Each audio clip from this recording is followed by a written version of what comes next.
Yeah, all of those. Did we do this before? Should I take him out of here like 10 minutes before you finish? What? Hello. Or is The kids cool? don't. You guys have they have the You- 6th Aliyah, Okay. and the kids have the 7th Aliyah. All right. So we're fine to stay the whole time you're here? You can stay till 10. 10 o'clock. Stay till 10:15. You could probably stay till about 11. You have the 6th Aliyah, and the kids have the 7th. It looks like you're under. Yeah, so just share them. That's all. Sorry? They can't do it. They have to wait for you. Nah, but they're not going to get to you guys until later, so plenty of time. Good morning, Rabbi. Are you cold? Okay. We'll fix it. Hey. I know, isn't that? It's my new style. It's my, as long as my fly's zipped up, that's all. Mine is. That's it.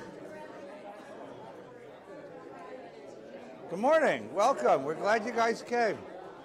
Good morning. How are you? It's a pleasure to have you here. Good morning. How you doing? Good. All right, let's turn the heat on.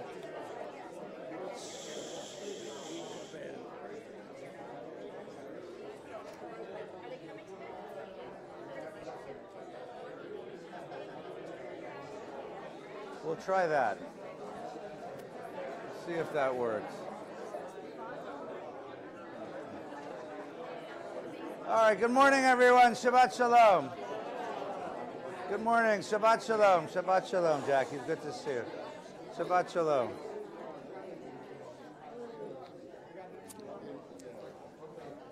Good morning. Good morning. Good morning. Shabbat Shalom. This morning, good morning. It's good to see you all.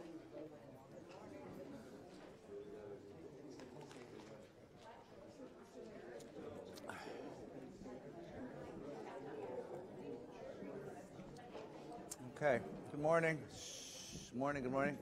I was going to give out this. Now I don't have to print it. You don't have to print it. I printed it already. You don't have to. I'm going to teach it this morning. Good morning. Come on in. Good morning. Good morning.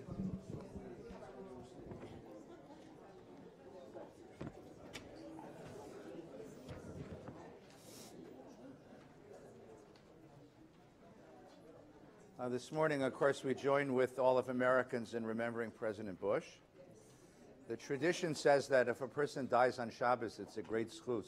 I'm not sure that applies to Episcopalians, but I don't see why it shouldn't. So let's honor him in that way as well. A man whose life was given to service of country and the dignity of his family.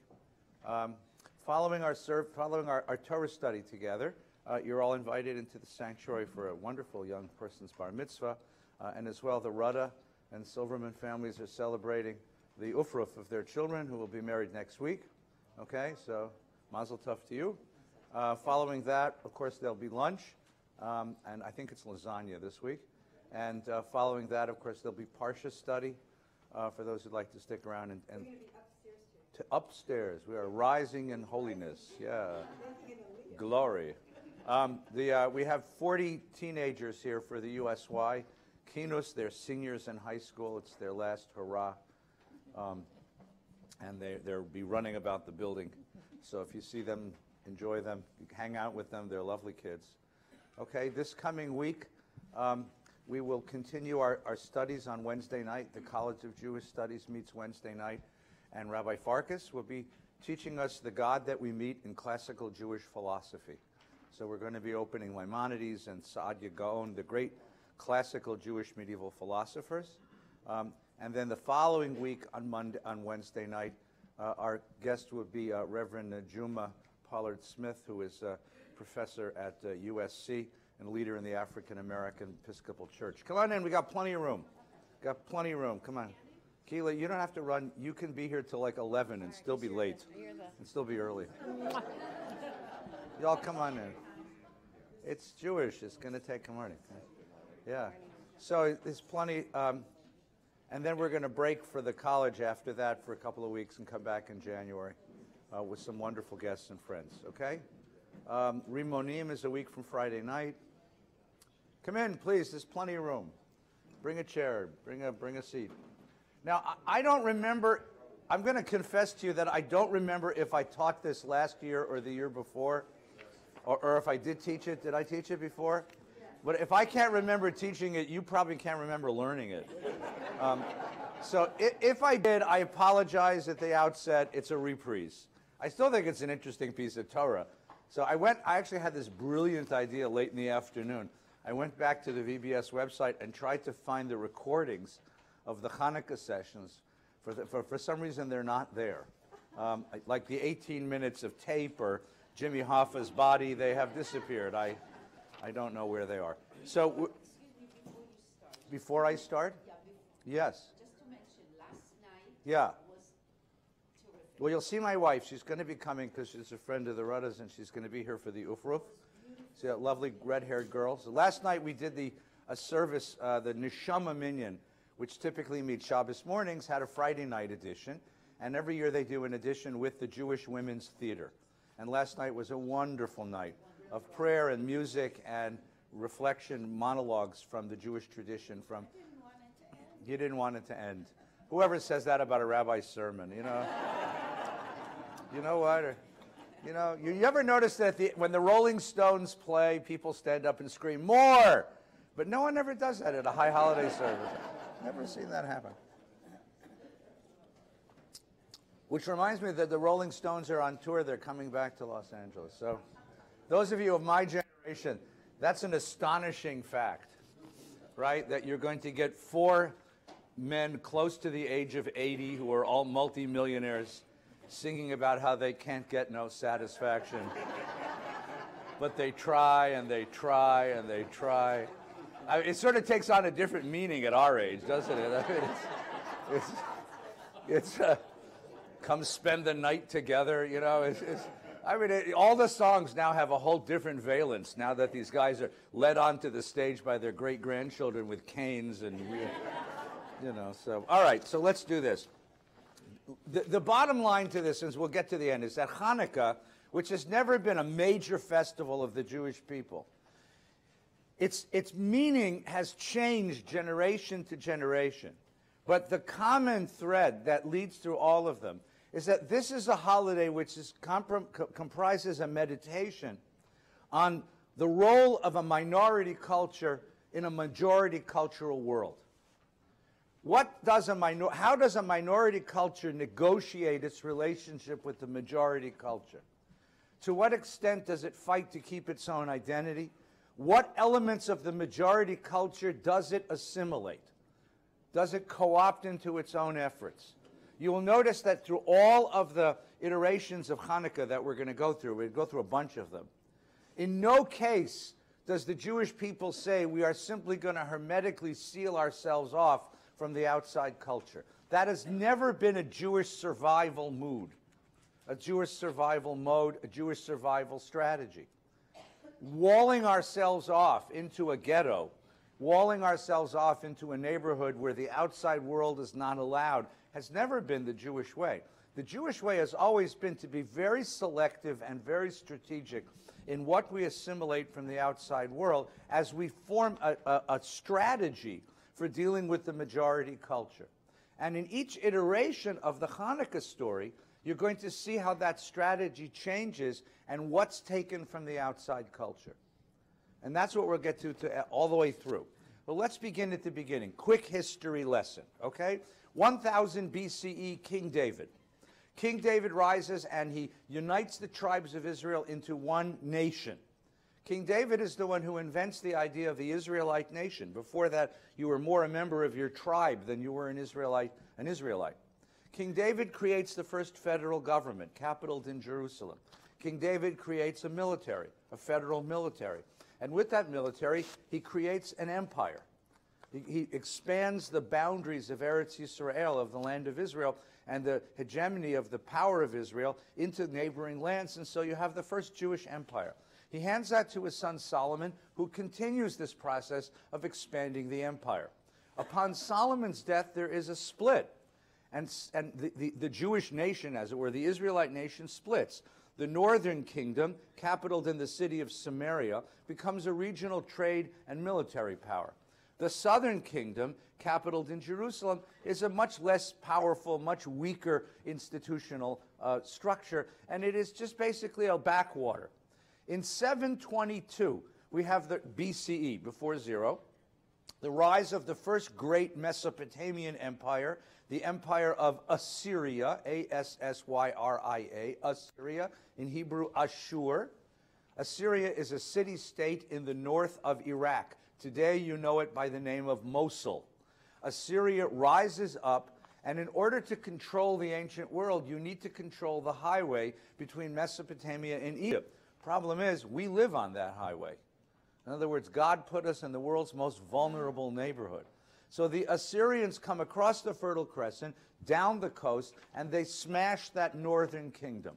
They exile its leading citizens back to the Assyrian capital, where they assimilate into the empire and are never heard of again. That's the 10 lost tribes. They did not end up in Utah. They ended up in Assyria. Okay? The southern kingdom, however, escapes danger. They pay a tremendous ransom, and for lots of internal political reasons, the Assyrians don't destroy them. And the southern kingdom goes on until 586 BCE, when the next great Mesopotamian empire, called Babylon, rises up, comes across the Fertile Crescent, and destroys Jerusalem. Babylon today you know as Baghdad. Okay? These places still exist. The Babylonians destroy Jerusalem, exile its leading citizens back by the waters of Babylon, where they sit and they weep and they edit the Torah together, and they create the first diaspora culture. When the Persian Empire rises and supplants the Babylonians, the Persians see it in their interest to allow, Aaron, come on in, there's a seat right over here. There's a seat right here. The Persians see it in their interests to allow the Jews to return and recreate their capital. And so the the temple starts to be rebuilt 75 years after it was destroyed. And then waves of Jewish immigration come back under Persian Jewish officials, Nehemiah and Ezra. Right? And so we live in Jerusalem. There is now a rather large diaspora to the east and a smaller diaspora to the west. But most Jews are located in and around Jerusalem. When Alexander the Great, who was the next great empire, this time from the west, from Macedonia, comes and conquers the whole world. The whole world means the Eastern Mediterranean. But the Eastern Mediterranean, now conquered by Alexander the Great, there is now a language that you can speak everywhere.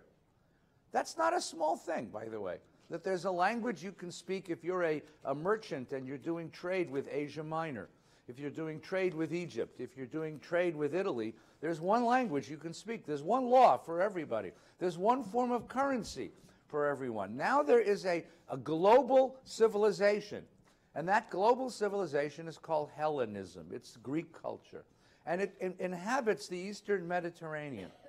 When Alexander dies very young, he divides his kingdom into three. The European kingdom will later become the Roman Empire. Egypt is ruled from the city of Alexandria by a family named Ptolemy, which somehow gets a P. It's P-T-O-L-O-M-Y, the Ptolemies. And the eastern part of Alexander's empire, everything to the east of the Mediterranean in that area, is ruled by a family named Seleucid, and they rule from a southern Syrian city called Antioch. Antioch is just south of Damascus. If you live in Antioch and you're the king, you name yourself Antiochus. That was the name of the king. And the Antiochus kings have a problem because unlike the Europeans or unlike the Ptolemies, they rule dozens of small nation states, each with their own culture, their own faith, their own language. Holding this together is not an easy thing to do. It's not an easy thing to do. And the Antiochus kings, the Seleucid kings, have this problem of unity. That's where our story begins. Because whatever the politics were, the culture of ancient Hellenism was very attractive to people. And it was very attractive to our people. And the Hanukkah story is going to begin when that culture of Hellenism penetrates into Israel and into the cultural centers of Jewish culture in Jerusalem and in Israel. There's going to be a war. Now, you and I remember from Hebrew school that that was a war against an evil king who tried to replace our religion. All Jewish holidays are. They tried to kill us. We won. Let's eat, right? But in this case, it's more complicated, much more complicated than that. In this case, it has much more to do with culture and internal cultural struggles than we learned when we were in Hebrew school. Now, how do we know this? Because the war is going to be led by a family named Hashmonai. That's the name of the family. They take the moniker Maccabee. The word Maccabee is derived from the Hebrew word for a hammer, because they were hammered. It also is an acronym for the phrase Michamocha ba'elim Adonai, who is like God. And the Maccabees are going to fight a war in order to establish a certain form of Judaism. And when they are frustrated that nobody else will maintain their standards of cultural purity, they install themselves as the rulers of the people, even though they really didn't have a right to do that. And they write a justification of this in the form of a memoir. The smartest of the Maccabees, the 5 brothers, was Simon, and he writes a memoir. And we have it. It's called the Book of Maccabees. It was included in that section of books that never made it into the Bible, but were preserved by the Jewish and later Christian communities as somewhat sacred. We call those apocryphal books. And the Book of Maccabees, we have it. Now, the first thing you'll notice is it's in Greek, which already tells you something. And here is Simon Maccabee's first-person recollection memoir of what the whole thing was about. Okay? So I can tell you the Maccabee story, but it'd be better to let Simon tell you. Howard, come in and sit down. Pull up a chair. Where? Have any place? There's a chair over here. The chair. We got space. Come on, you got to. It's scary to be standing while a rabbi's talking. You could doze off and fall asleep, hurt yourself. In those days, I know this is a very short selection from the book. It's not the whole book. This is just a short selection. This is the trailer. Okay?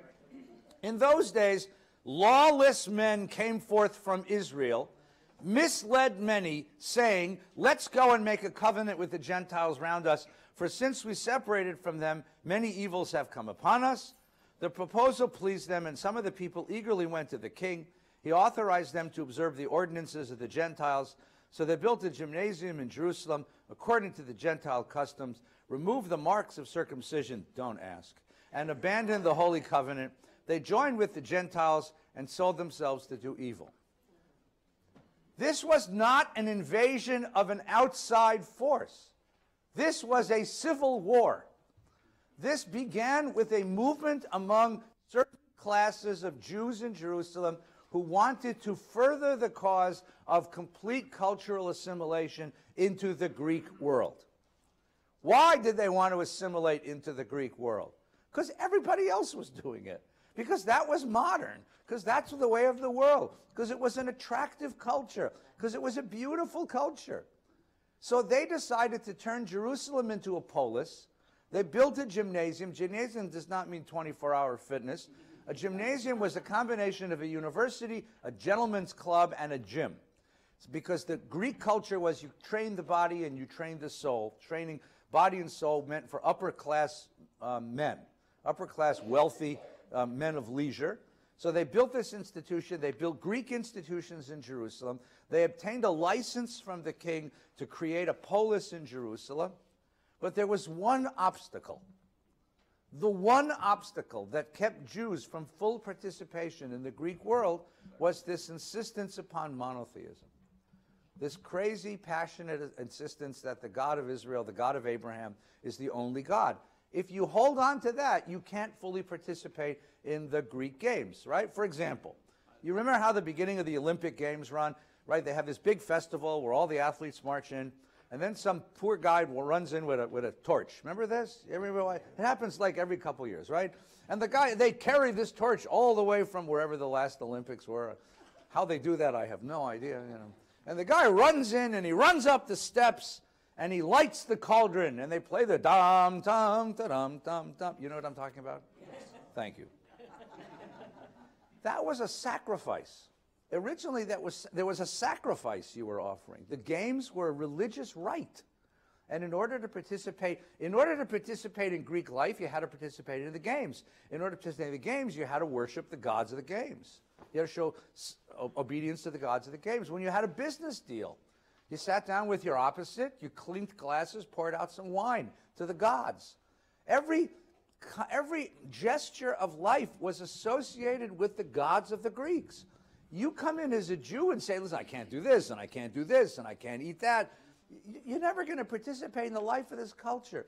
So these guys there was a class of Jews in Jerusalem who forwarded the idea that it's time to fully assimilate into this world and let go of these primitive, atavistic, isolating tribal culture that we had grown up with and become modern Greeks. And the ultimate expression of this was to put a statue of Zeus in the Temple of Jerusalem.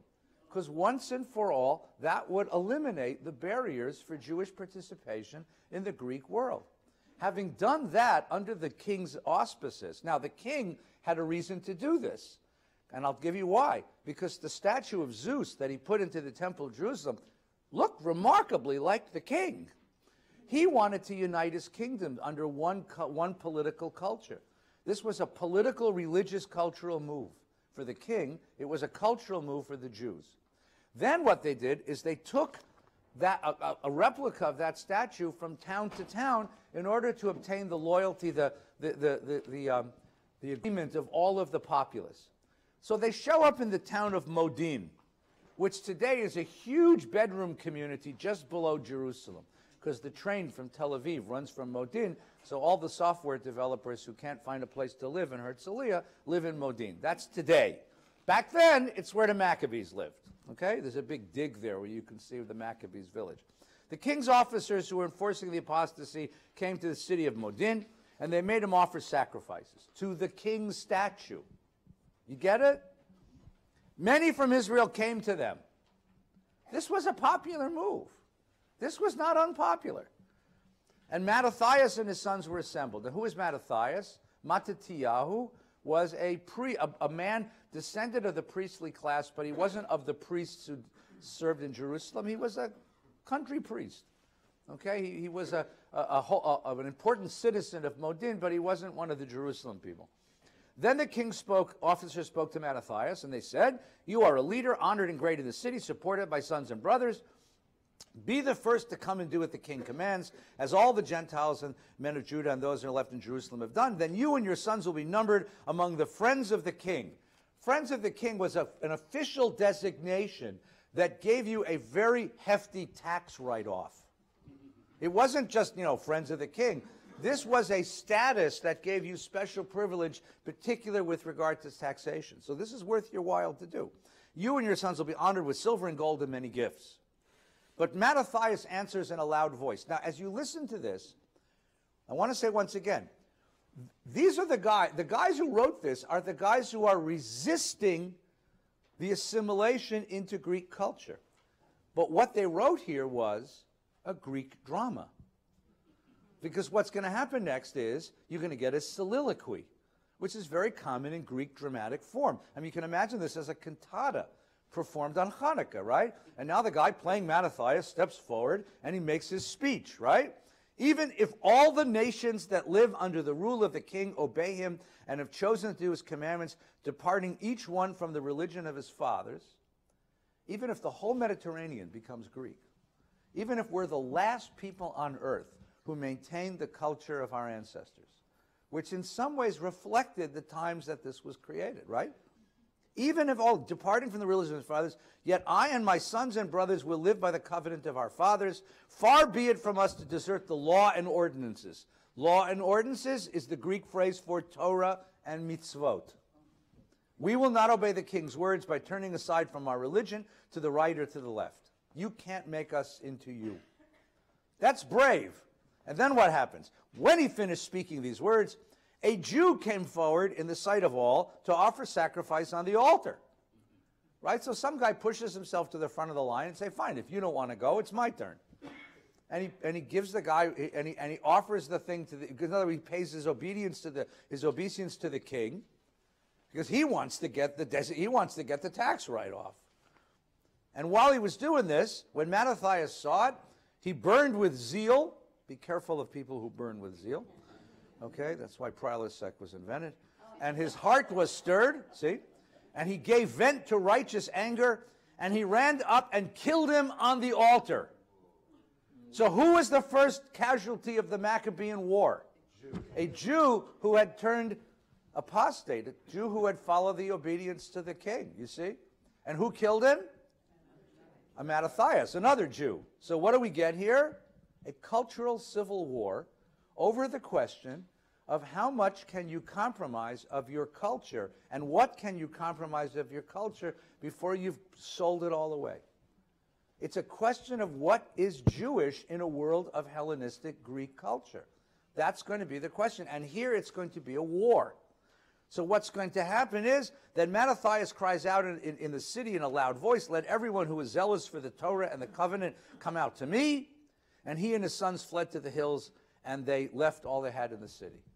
So he gathers a huge army in the hills of people who follow him, of religious zealots.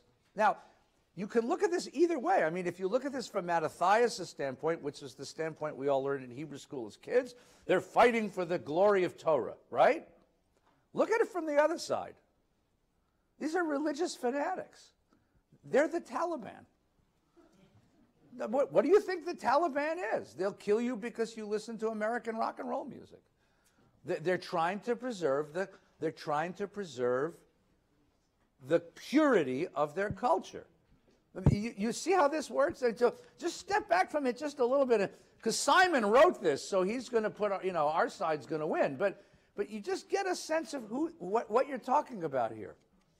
And it's written in Greek. So it's not a question of hermetically sealing ourselves away from Greek culture. It's a question of what in Greek culture you're permitted to take on and what in Greek culture you're not.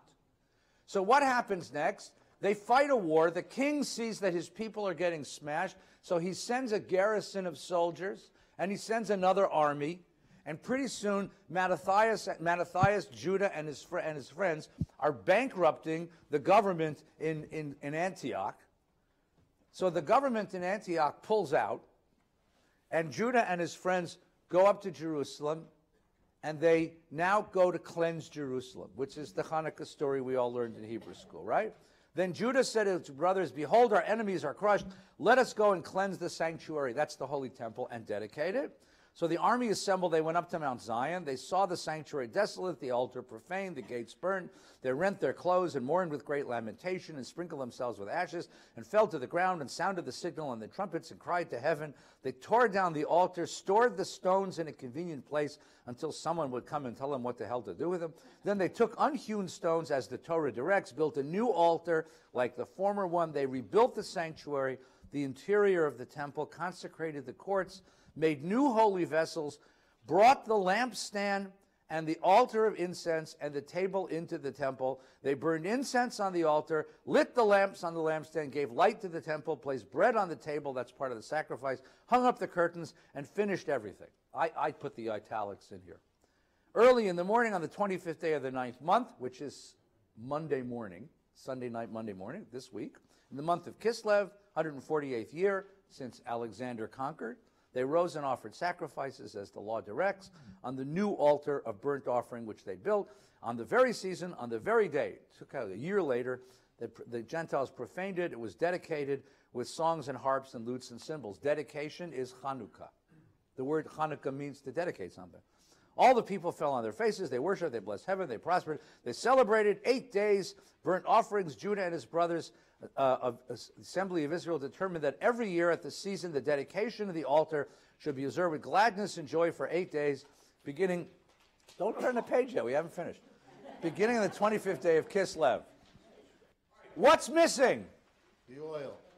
The whole oil, they walked in, they lit the lamps, done. Also missing latkes, dreidels, presents, lights on the house, the Hanukkah bush, it's all missing. This was the day of the dedication of the altar. They took it back. Now, the significance of this is what? Had the Maccabees failed, what would have happened? Had the Maccabees failed, then within a generation, the Jewish people would have disappeared. We would have become part of the great mass of the Hellenistic East, right? Which means the Bible would have disappeared from human history, right? Monotheism, as we practice it, would have disappeared. Maybe not all the Jews in the same location. Yeah, but if the temple goes, the whole people would have gone. There wasn't a big enough diaspora to support outside of that. The whole Jewish people would have disappeared. So there'd be no Judaism, there'd be no Christianity, there'd be no Islam. Western culture, as you know it, would be a little bit different. Just consider that for a minute. So this was a bulwark of a counterculture against a majority culture. From the point of view of the majority culture, these are religious zealots. From the point of view of that counterculture, that minority culture, this was the only way we had to protect ourselves from the onslaught, from the attack, the invasion of this larger culture, to preserve some connection. Now, just to prove to you, so Judah gives up command to his brother Simon. After Simon comes Jonathan, right? Then after that comes Judah's grandson, whose name is Alexander Onias, right? And then Hyrcanus and Alexander. There's 5 generations of Hasmonean kings, all of them with Greek names. The coins that they mint, and you can get a lot of them in Jerusalem, have Greek on one side and Hebrew on the other, which is an indication of their identity. These were Greek kings. It's not that Judaism was Torah true and the Greeks were pushed out. It's a question of how much of Greek culture you assimilate without giving up what's core, what's essential. And that discussion becomes very interesting, and that's the argument. Now, at the end of 5 generations of the Hasmonean kings, the experiment is going to fail. I'm going to give you some bad news in a second. Yes, please. You said it's the only way. What's the only way? To, maintain. He thinks it was. Okay. He thinks it was. Obviously, He's writing his just. diplomacy. Yeah. There are other ways besides war. Simon congratulates himself and his family for having preserved the purity of Torah tradition in Greek, having created a Greek military festival. I mean, he thinks that was the only way. Okay, we're going to see other ways. The whole holiday is about other ways. Okay, after 5 generations of Hasmonean kings, 5 generations from 166 BCE until 64 CE. Okay? Sorry, from 166 BCE till 64 BCE, 100 years. 166 to 64 BCE, Judea is independent. 5 generations, by the 5th generation, there is a civil war going on in Jerusalem between the 2 great-great-great-grandsons of Simon Maccabee, whose names are Alexander and Hyrcanus, Aristobulus and Hyrcanus. Aristobulus and Hyrcanus each claim the throne. Each has sent massive bribes to the Romans to get them crowned as king. The people of Jerusalem have enough. So they send an email to the General Pompey, the Roman General Pompey, who is camped in Alexandria, and they say to Pompey, come to Jerusalem, we need a little order up here. So Pompey raises his army and marches toward Jerusalem. And when he gets toward Jerusalem, the people of Jerusalem fling open the gates and welcome Pompey. Better to live under Roman hegemony with order than to live under Jewish independence with civil war. In other words, the last time we had sovereignty, because after this, the next time we will have sovereignty will be in 1948. You understand? From 64 BCE, when the Jews of Jerusalem opened the gates and welcomed Pompey, the next time Jews run a government for themselves is 1948. The last time we had government, we couldn't do it. We started killing each other, and we decided it's better to live under someone else's thumb, but at least there's civil order, than to try to live like this. And that's how the Maccabean independence was given up. Not just given up, but they became hated. Because they were associated in the Jewish memory with this constant warfare, constant rivalry, constant instability. And so the holiday of Hanukkah was set aside. And it wasn't celebrated for quite a while. It goes away. It doesn't return until the 2nd century CE, somewhere during the time of the Mishnah. Okay? And during the time of the Mishnah, we're living under, about 300 years go by, and now we're living under that Roman hegemony, which has become brutal. It was brutal. We revolted against it twice, because Jews never learn. The first time, we got the temple destroyed. The second time, there was mass slaughter of the populace. So in the wake of those two defeats and the brutal oppression of the Romans, the holiday of Hanukkah returns. Yes, Bill? Not only were they the kings, weren't they also established themselves as the high priests? Yeah, listen, why not take the whole gambit? Right, take the whole thing. All right, so here you go. So the holiday disappears. Now, just to give you a sense of where Hanukkah fits in the panoply of Jewish holidays, in the Talmud, there is a section on Shabbat. It's 130 pages long. There's 260 pages of, because it's each side, of Shabbos law, okay? There's a section on Pesach. There's a section on Rosh Hashanah. There's a section on Yom Kippur. There's a section on Megillah, on reading the Megillah on Purim. The section on Hanukkah, how much of the Talmud is devoted to Hanukkah? This much. In the section on Shabbos, they're talking about candles. What kind of candles are you allowed to light on Shabbos? And one of the rabbis said, I was at Costco, and I got a big box of these really cheapo candles. And I don't know what to do with them. Can I use them for Shabbos? And the rabbi said, listen, sorry, but you can't use them for Shabbos because they tend to fizzle and burn out. And that would mean you're tempted on Shabbos to relight them. Don't use them for Shabbos. He says, well, what the hell am I going to do with all these candles that I bought at Costco? And the rabbi said, well, then use them for Hanukkah. And the discussion in the Talmud stops cold. And they say, Hanukkah? What's Hanukkah? Mamish, it starts with the words, my Hanukkah, which means, what's Hanukkah? And this is the section on Hanukkah. This is the whole thing, right? What is the reason of Hanukkah? You ready? Talmud Shabbos, 2nd century. Our rabbis taught, Tana Rabbanan, on the 25th of Kislev, that's Sunday night. That's why we're doing this today. It's Sunday night. The days of Hanukkah, which are 8, on which lamentation for the dead and fasting are forbidden. When the Greeks entered the temple, they defiled all the oils therein.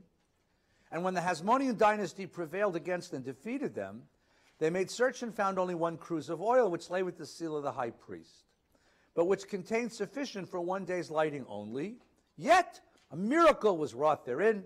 They lit the lamp for 8 days. The following year, these days were appointed a festival with the recitation of Hallel and Thanksgiving. That's it. They invented the story of the oils. Why?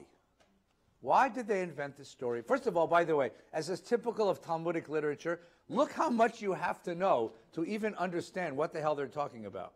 That there was a lampstand in the Temple of Jerusalem, that it used a particular kind of oil, that you couldn't just go to Trader Joe's and get extra virgin olive oil, right?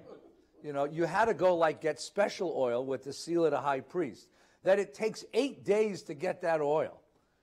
Right? Because, I don't know why. Why would it take 8 days? You're supposed to know this, right? And that they found only one jar of it, and it lasted 8 days. All of this you're supposed to know, right? You get that? That's a lot for you to know. Right? But all of a sudden, what was important to Simon 300 years earlier? That he and his brothers fought a military victory against an overwhelming force, and only with their faith in God and persistence were they able to liberate the temple and cleanse it of foreign influences.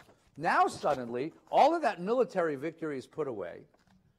All of the whole temple thing, the whole fight for the temple is put away. The miracle isn't that they fought and redeemed the temple. What's the miracle? That the damn menorah kept burning. That it was an unstoppable burning menorah, which is a very strange thing to celebrate, don't you think? None of you look puzzled like I feel. Why are you... It's first of all, so the answer is Because the rabbis had witnessed 2 unsuccessful military revolts. And they wanted to remove military revolts from the repertoire of Jewish responses to an outside culture. The Haftorah, the prophetic section that we will read next Shabbos morning, which is Shabbos Hanukkah, the Haftorah is this one here. It's taken from the prophet Zechariah, who was an obscure Second Temple prophet. After we came back from Babylon, the people started building the temple. And they were having a devil of a time of it because there were all these guys harassing them. And whatever they built didn't look anything like their dreams or the postcards they'd taken with them, right? And they were complaining, and the prophet Zechariah comes along, and he gives the following message to the priest Zerubbabel. Zerubbabel, born in Babel. That's his name.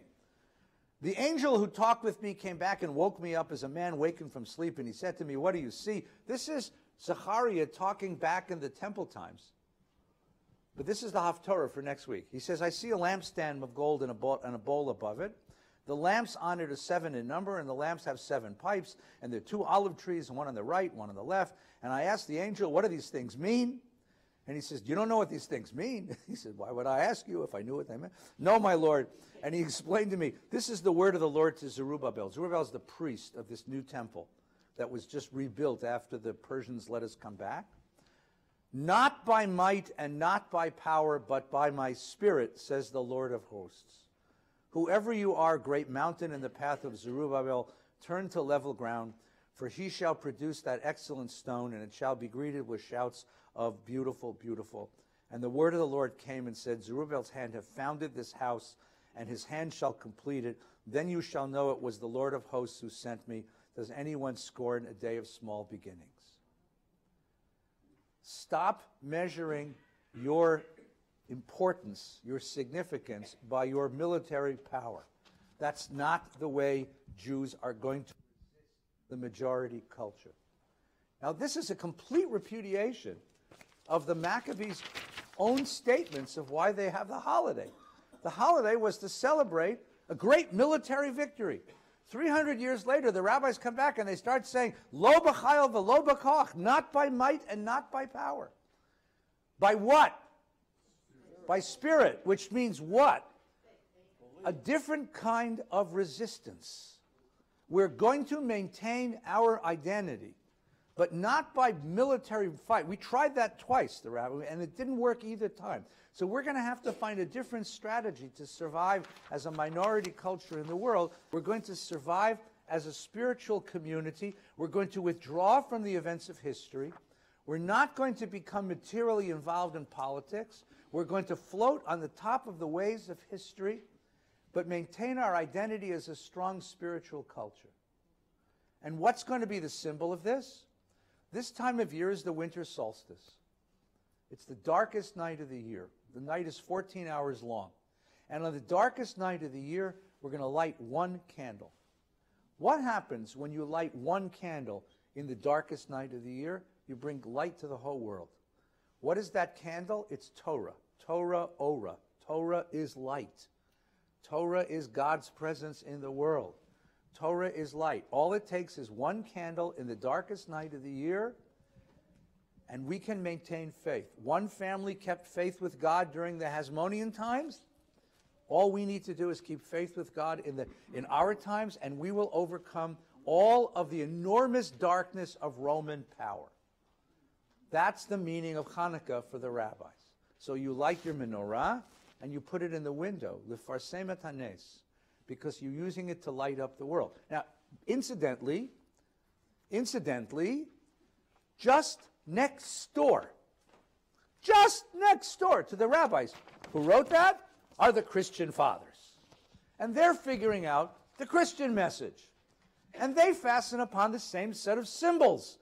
Turns out it's winter solstice for them too. And they say, let's celebrate the arrival of light into a world of darkness. Now, here's a little hint. Jesus of Nazareth was not born on December 25th. How do you know?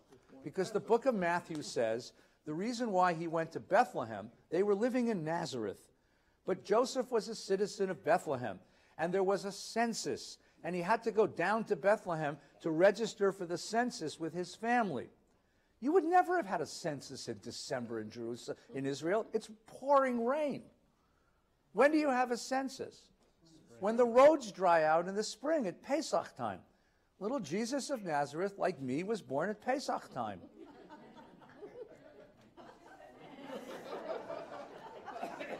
All great Jews were born at Pesach time. It cost his father a lot of money too. I had whiskey from the bakers. Yeah. When you were born, I had a bite slip of it. Yeah, see? That explains a lot. But the church fathers, excuse me a second, the church fathers shifted the story because they were so taken, just as the rabbis were, with the winter solstice and the image of light and darkness of the winter solstice. Look, it was a pagan festival this time of year. The pagans, the pre-Christian, pre-Jewish pagans, believed that the solstice was the result of the night gods overcoming the day gods. And they were so worried that the days would continue to get dark and dark and dark and never light up.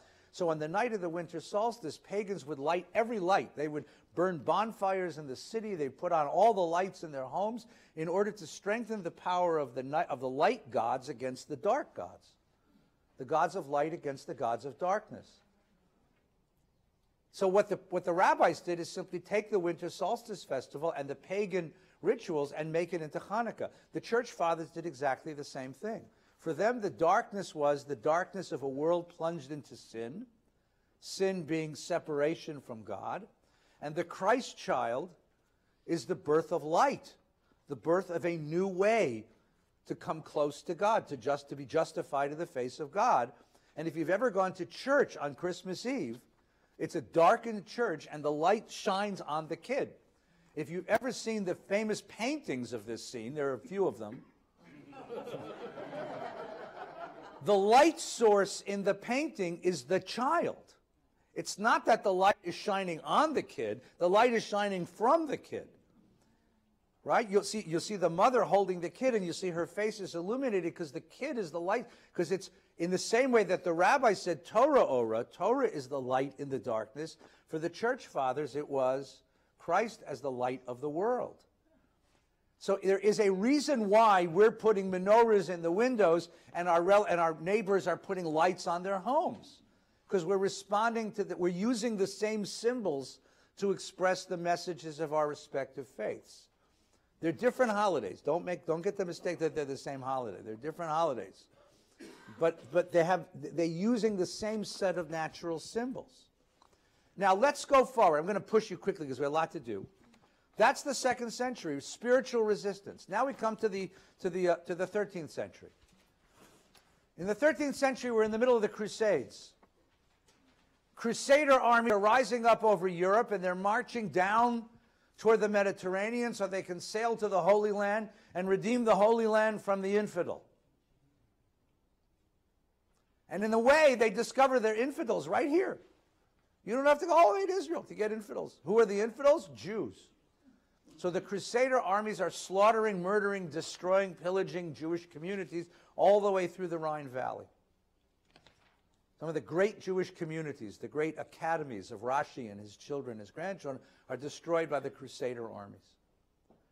So Jews are witnessing this terror, this horror. And they can't fight back. They don't have military means to fight back. So what do you do to fight back? You create a fantasy. And the fantasy you create is a God who will fight for you. And they sing a song this time of year. Ma'os Sur. Ma'os Sur Yeshuati. That's not the melody, by the way. I'll tell you where that melody comes from in a minute. But in the meantime, we can sing it. It's okay. Lechana elishabeach. Translation. Mighty stronghold of my salvation. Ma'os Sur Yeshuati. Lechana elishabeach. To praise you is a delight. Restore my house of prayer. Right? And there we will bring a thanksgiving offering. When you will have prepared the slaughter for the blaspheming foe, then I shall complete with a song of hymn on the dedication of the altar. Now, you don't hear a lot of Jewish songs about slaughtering, blaspheming foes, do you? Right? What is this? This is a Jewish crusader song. They took the same ideology of the crusading armies who were murdering and pillaging and destroying them, and they just translated it into our idea, into Hebrew.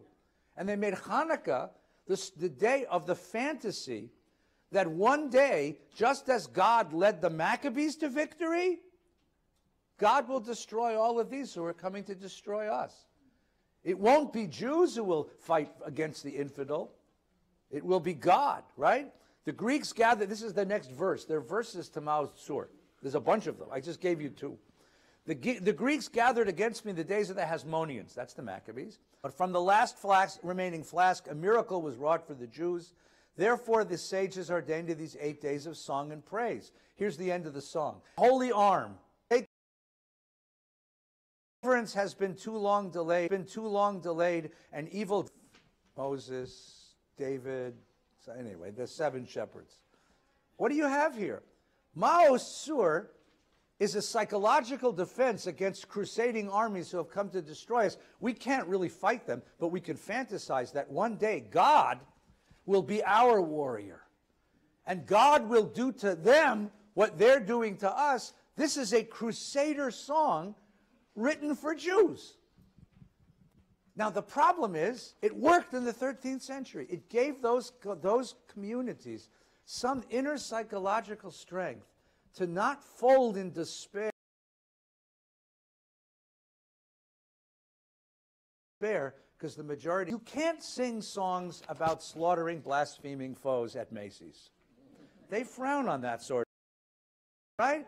So Marcus Jastrow and Gustav Gottheil are 2 German-American rabbis. They're both from Germany. They're both great scholars of rabbinic literature. Gustav Gottheil becomes the rabbi of Temple Emmanuel of New York. And they've come to America, and what do they discover in America? They left Germany in the 1840s, 1850s, right? And what do they discover in America? Freedom. There are no blaspheming foes here in America. There's no thrusting enemies into the shadow of death here in America. So you can't have Jews running around singing songs like this in America, right? So what do we need to do? We need to translate it differently. And inasmuch as German Jews, the ones who came to America, quickly assimilated, they didn't speak enough Hebrew to know what the real meaning of the song was. The first thing we need, by the way, is a melody. So they chose a nice German Lutheran hymn. Pum, pum, pum, pum, pum, pum, pum, pum, pum. That's not a Jewish melody, right? You know, Yit Gadal, V'yit Gadal. That's a Jewish melody.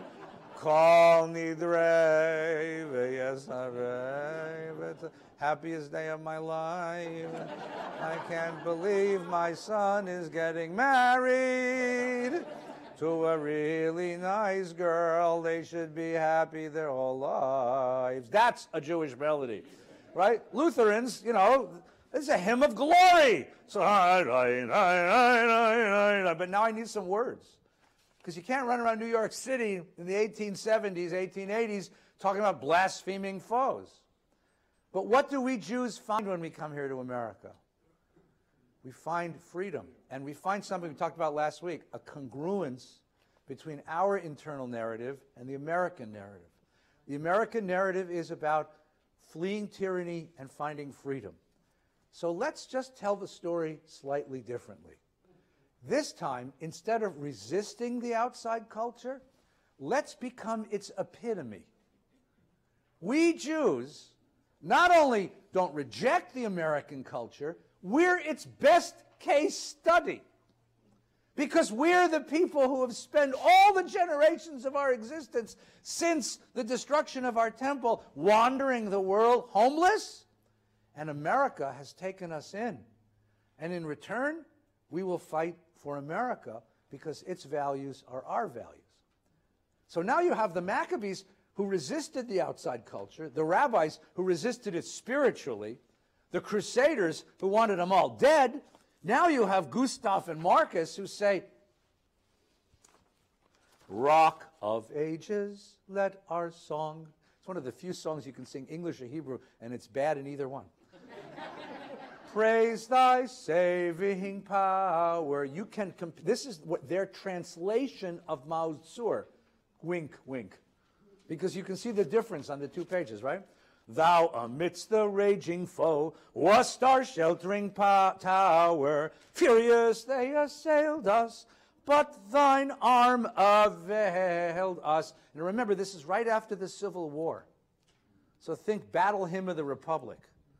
Think Lincoln's second inaugural. And thy word broke their sword when our own strength failed us. And thy word broke their sword when our own strength failed us. Kindling new holy lamps, priests approved in suffering, purified the nation's shrine, brought to God their offering, and his courts surrounding, here in joy abounding. Happy throngs singing songs with a mighty sounding. Happy throngs singing songs with a mighty sounding. Here's the important one.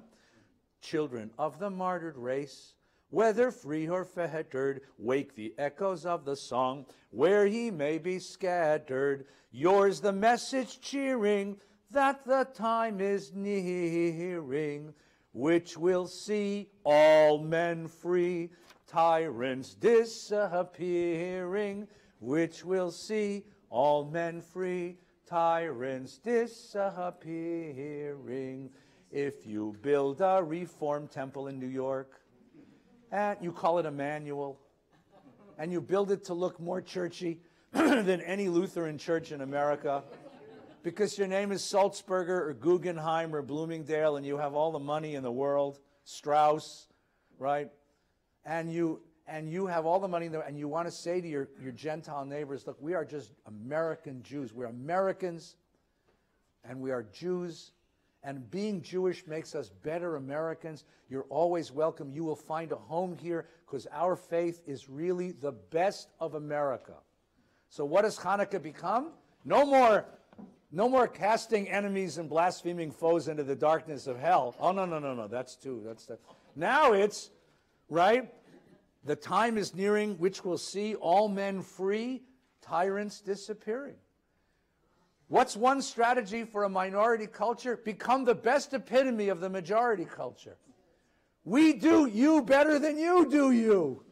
We're better Americans than you are because we know what this democracy means in ways that you don't know. We have a bigger Thanksgiving turkey than you do. You see how this works? In each iteration, the Hanukkah story is a different meditation on how a minority culture lives with a majority. But Gustav and Marcus figured out we don't have to push back. We can be them better than they are. So we'll build a temple that's more churchy than their churches. We'll be more American than they are. We'll have bigger flags on the 4th of July. And our winter holiday will be even more American than Thanksgiving. Isn't that great? Aren't you happy about that? Now, are you ready for another one? Yeah. Have you had enough? Here comes another one. Ready? Now we're going to go to Israel, to Palestine.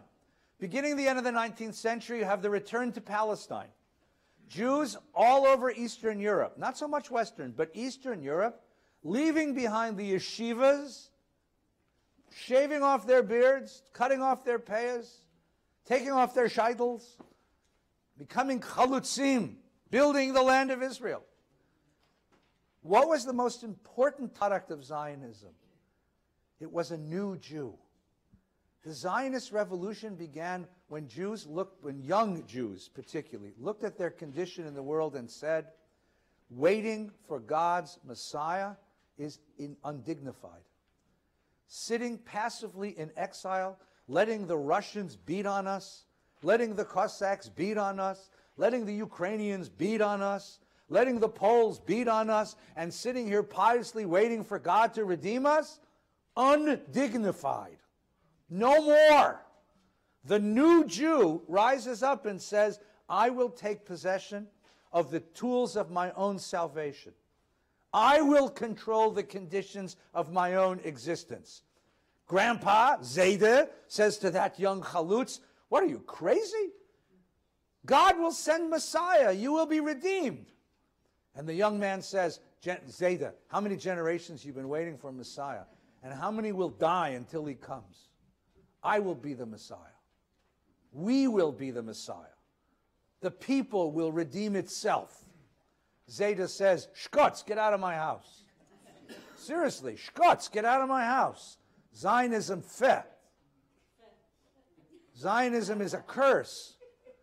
And the young man says, I'm leaving. And he makes Aliyah.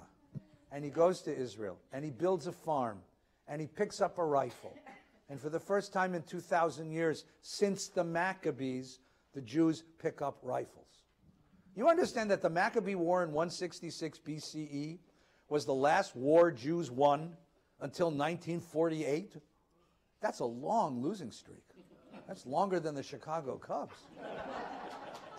I mean, that's a long... But the Maccabees become a fascination for the early Zionist movement because the Maccabees are, well, you should excuse the expression, but it's the only way to put it, badass Jews. Jews the world fears. Jews the world respects. Jews who control the conditions of their own existence. Jews who won't take it anymore. Jews who are going to, if they can't win, at least have the dignity of fighting back. And so in the middle of this, you have a song written, a new Hanukkah song. And it's written by Menashe Rabinowitz, who makes Aliyah. He's a wonderfully well-trained musician. He wrote a lot of the classical songs. And he comes to Israel and changes his name to Menashe Rabinowitz to Menashe Ravina. I like that. And he writes a song, Mi Yimalel Gvurot Yisrael, also, by the way, an up song. You hear the up tempo? And it's you'll tell me what major, it's major, right? Not minor, right? It's somewhat militaristic, you hear it? Mi Yimalel Gvurot Yisrael Otan, Mi Yimne, Hein Bechador Yakum, Megibor Goel Ha'am. Revolutionary. Translation. Mi Yimalel Gvurot Yisrael. Well, here's what you need to know. The line in the book of Psalms, which Rabinowitz knew well because he went to yeshiva as a kid, is Mi Yimalel Gvurot Adonai. Who can recall the glories of God? But Rabinowitz, as a Zionist, changes it, and it's Mi Yimalel Gvurot Yisrael. Who can tell the glories of Israel? Otan mi yimne. How can they be counted? Hein bechol dor, in every generation, yakum hagibor goel ha'am. No. In the tradition, it's yakum Adonai goel ha'am. Yakum HaMashiach. The Messiah will rise up. God's glory will rise up to redeem the people. No more. No more glory. Give me gibor. The hero rises up. Goel ha'am. Who is the Goel Ha'am in the tradition? Well, look at the traditional prayer book. It's Baruch Atah Adonai Goel Yisrael.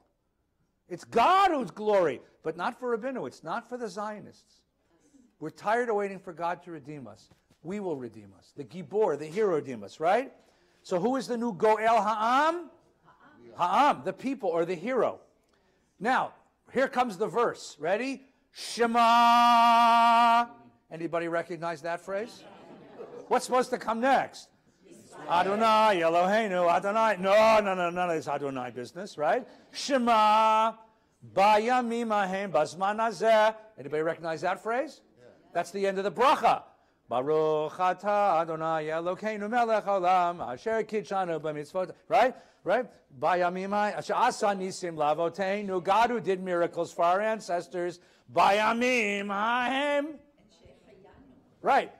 Shema Bayamim Ahem Bazman Hazeh. He takes the language right from the bracha, away from God.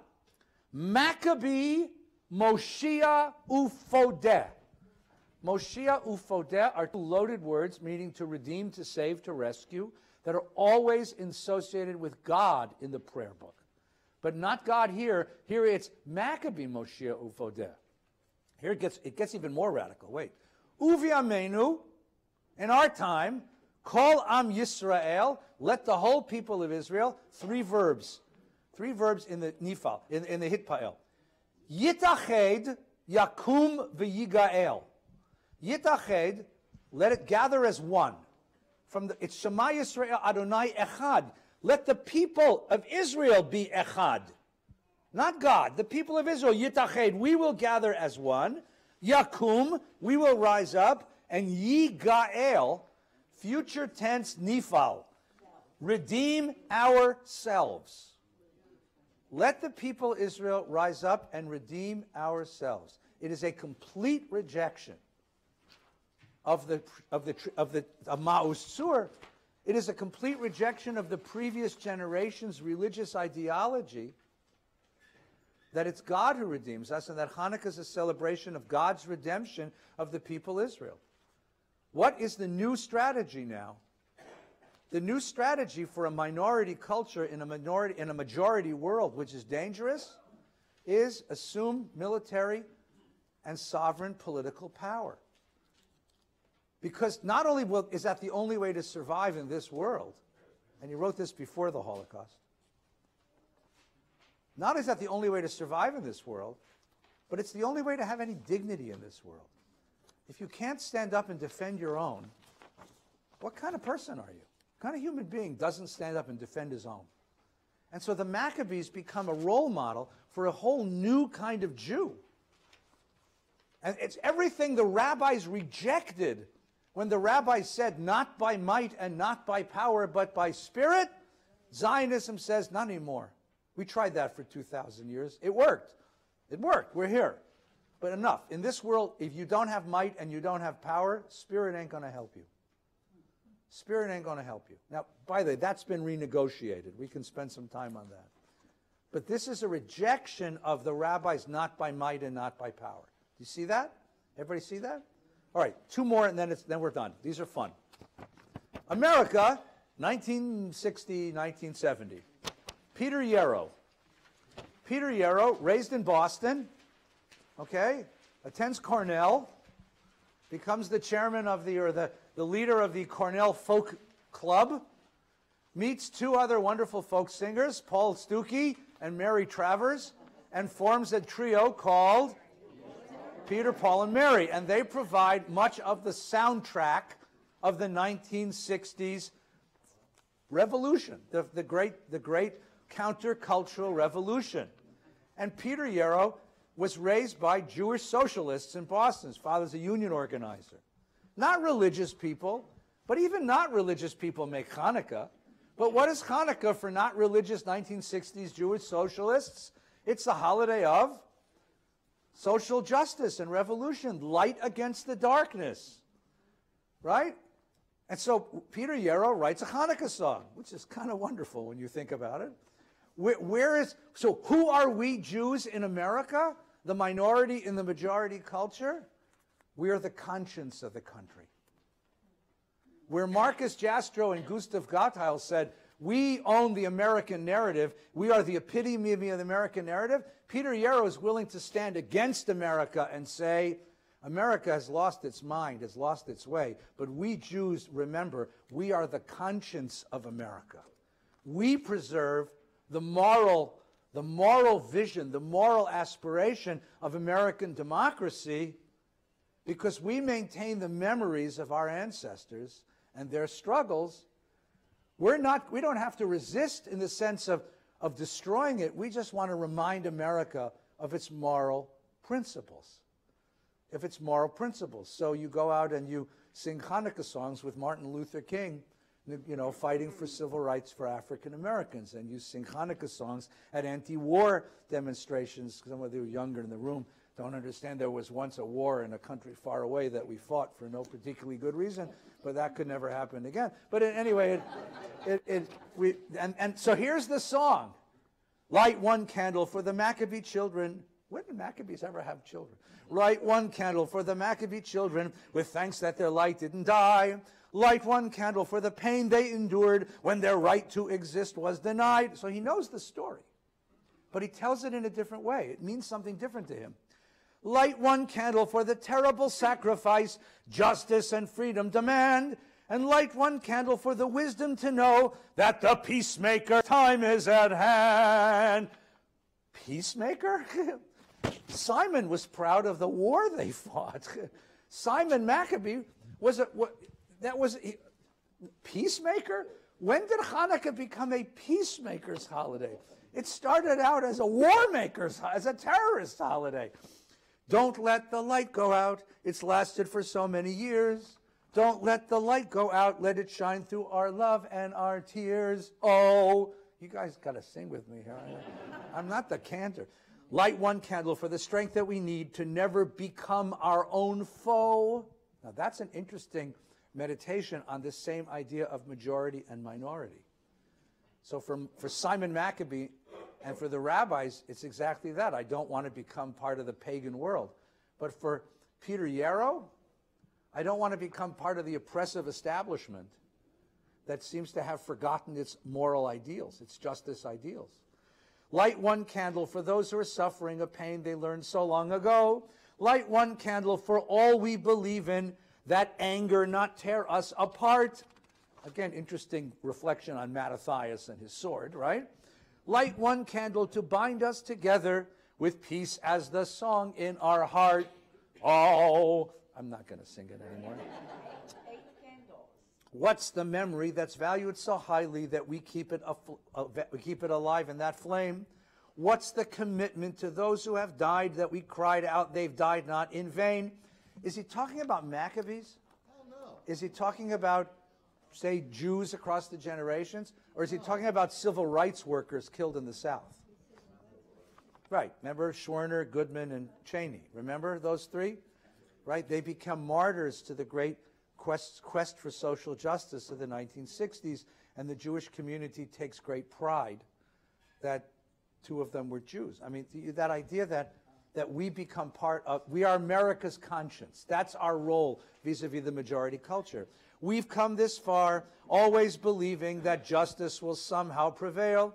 This is the burden, and this is the promise, and this is we will not fail. Oh, don't let the light. Isn't that, but you see what's done here?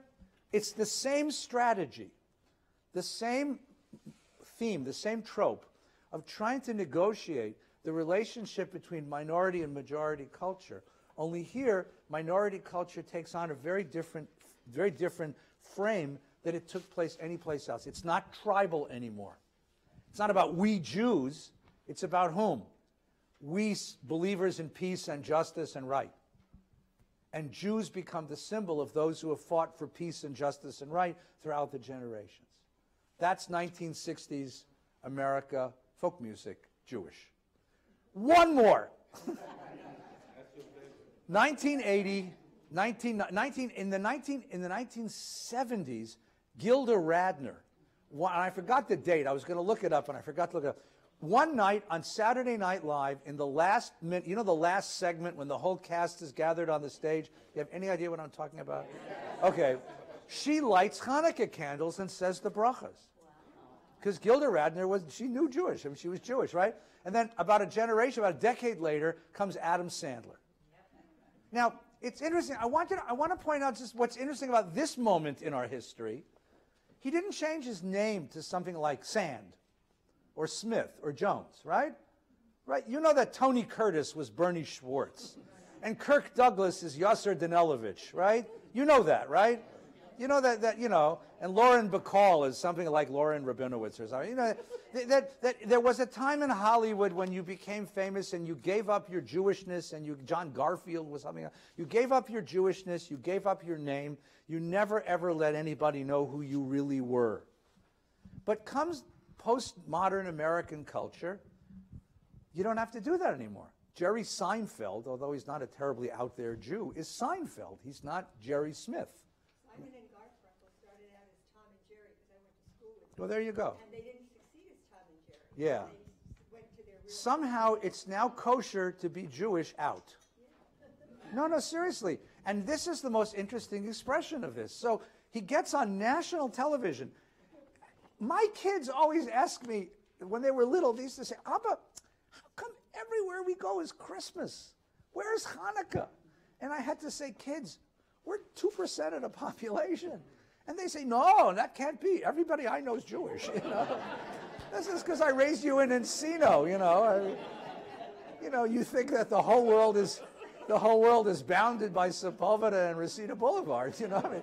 And my kids, but you know, but if you turn on television, I mean, if you want to be an anti-Semite, it's not hard to be an anti-Semite, because if you turn on television, like, they're all Jewish, right? So here's Adam Sandler singing this song to the 2% of Americans who were not celebrating Christmas, right? And he says, you know, that I always felt left out this time of year, because I'm the only one that doesn't have a tree and doesn't have presents, have Santa Claus, you know. And he did this whole shtick on television, and he comes to a ukulele, and he starts singing this goofy little song. There's now 3 versions of it, but they get progressively racier, so I thought we'd start with this one. This was version number 1. And I just want, again, I want you to think about this as each iteration of Hanukkah is a different meditation on the relative relationship between minority and majority culture. So what are we to the majority culture? In this case, we have nothing to fear from them. We can be who we want to be. The problem here is that we don't want to be who we want to be. But they're not going to threaten us. They put us on national television and think it's kitsch, right? Put on your yarmulke. Here comes Hanukkah. So much Funukkah to celebrate Hanukkah. Hanukkah is the festival of lights. Instead of one day of presents, we have 8 crazy nights. When you feel like you're the only kid in town without a Christmas tree, here's a list of people who are Jewish, just like you and me. That's an amazing thing, right? In the course of American history, right? David Lee Roth, he's a famous rock and roll singer, lights the menorah. So did James Caan, Kirk Douglas, and the late Dinah Shora. Guess who eats together at the Carnegie Deli? Bowser from Sha Na Na and Arthur Fonzarelli. Right? Paul Newman's half Jewish, Goldie Hawn's half too. Put them together, what a fine-looking Jew. That's the best line in a song. You don't need Deck the Halls or Jingle Bell Rock, because you can spin a dreidel with Captain Kirk and Mr. Spock. Put on your yarmulke. It's time for Hanukkah. The owner of the Seattle Supersonicas celebrates Hanukkah. O.J. Simpson, not a Jew. But guess who is? Hall of Famer Rod Carew. He converted. We have Ann Landers and her sister, dear Abby. Harrison Ford's a quarter Jewish. Not too shabby. Some people think Ebenezer Scrooge is. Well, he's not, but guess who is? All 3 Stooges. So many Jews in showbiz. Tom Cruise isn't, but I heard his agent is. Tell your friend Veronica it's time to celebrate Hanukkah. I hope you get a harmonica on this lovely, lovely Hanukkah. So drink your drin in Hanukkah and smoke your marijuana and really, really have a Wanaka. Have a happy, happy, happy, happy Hanukkah.